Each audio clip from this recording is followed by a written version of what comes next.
What about institutionalized affirmative action measures in the workplace through DEI programs and certainly in the universities as a permanent institutional accommodation of this phenomenon of Blacks lagging behind decades into the future? There comes a point where if you're not good enough, you have to make yourself good enough. And all of those infrastructures are euphemisms. They are institutional euphemisms for lowering standards. The question is whether that will go away. And I don't think it will. There are too many people who think that supporting those things means that they're good people. Or if they realize that that doesn't quite make sense, they don't care enough about these issues, which I understand, to be honest. That's hard. Well, I share your opinion that DEI will go down fighting. If it goes away, it'll only go away by being swept away by a fascistic counter-reaction from the right that sweeps somebody like a Ron DeSantis into the White House and that makes the Supreme Court overturn Bakke or whatever.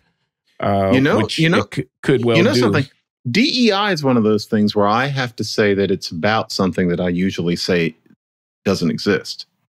If you're employed by that, you're invested in there being this racism.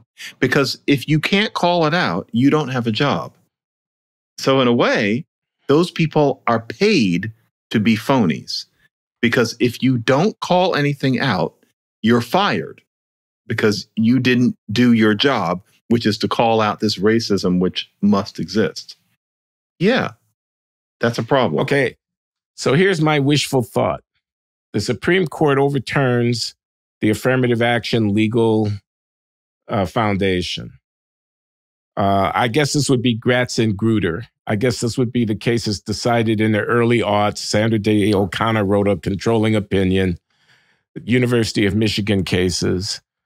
And so on. The Harvard case, of course, is going to the Supreme Court. But I assume that if they decide to strike the regime that supports racial affirmative action, it'll go to the Gratz and Grutter cases.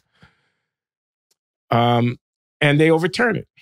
And of course, it'll be maybe not as traumatic as Roe versus Wade, but it would be on that order.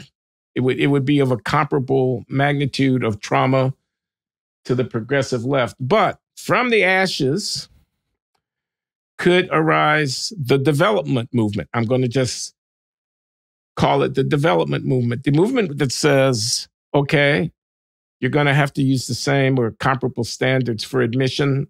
Let's raise the standards. This is a little bit like my answer to voter suppression. Get the kids, get the young people ID cards, get the old people ID cards, get them. Let's just make the movement be a movement to get the ID.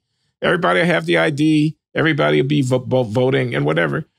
And so the movement would be to raise the performance on the tests, to increase, of course, it wouldn't be for its own sake, the performance on the tests. The raised performance on the tests would be a reflection, not the goal, of a program to enhance the cognitive development and intellectual performance of our young people. We could demand resources for that. We could be storming the barricades and demanding of the Democratic Party that they fund it, that they fund intensive summer programs, that they fund tutoring. Roland Fryer has started a company, everybody. It's called Reconstruction. What he and Kaya Henderson, his partner in this enterprise, are doing is they're trying to put thousands of tutors online in connection with families of color to teach their kids reading, writing, and arithmetic all the way through the 12th grade of high school at a high level with materials that are grounded in African-American culture and sensibility. Black-friendly, high-end tutoring for families that want their kids to excel. How about that become a national movement? We'll prove them wrong. We'll prove them, those who said that we didn't have it and we couldn't cut it. We'll prove them wrong. Don't lower the bar for me. Maintain the standard, and I'll rise above it. Wasn't Rise Above It? Isn't that Norman Vincent Peale? It's somebody before, but I was thinking that all during your event. But well, I couldn't think of the name Norman Vincent Peale, which was on the tip of my tongue. Isn't it him? It probably is, because he was the inspiration for all of this hyper success oriented, a self-help kind of, almost like an AA program kind of focus on, I can get ahead, I can achieve, I can surpass, I can overcome, I can be rich, I could be president of the company, I can write a best-selling novel, like everybody, I can sell you anything. At Glenn's Festschrift event, people kept talking about this Rise Above It. And I didn't say anything, but I kept thinking that's a great slogan. But I remember, like I was there, people in the 50s and 40s quoting it. And I think it was Peale. Yeah, that sounds right. I don't know the history of it, but I had those bumper stickers and they were on my briefcase when I walked around as a graduate student. Rise above it, because I was declaring to the world my determination to succeed at the chosen enterprise. Let's do one more question, John, and then call it. Wait, Glenn, wait.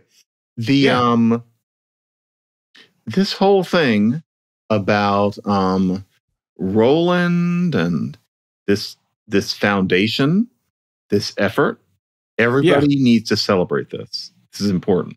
The idea that you teach Black kids to get good on the test rather than protesting that the test exists. This is huge. I didn't know about this thing that he was doing. It's a company, not a foundation. It's a profit-making company. It's called Reconstruction.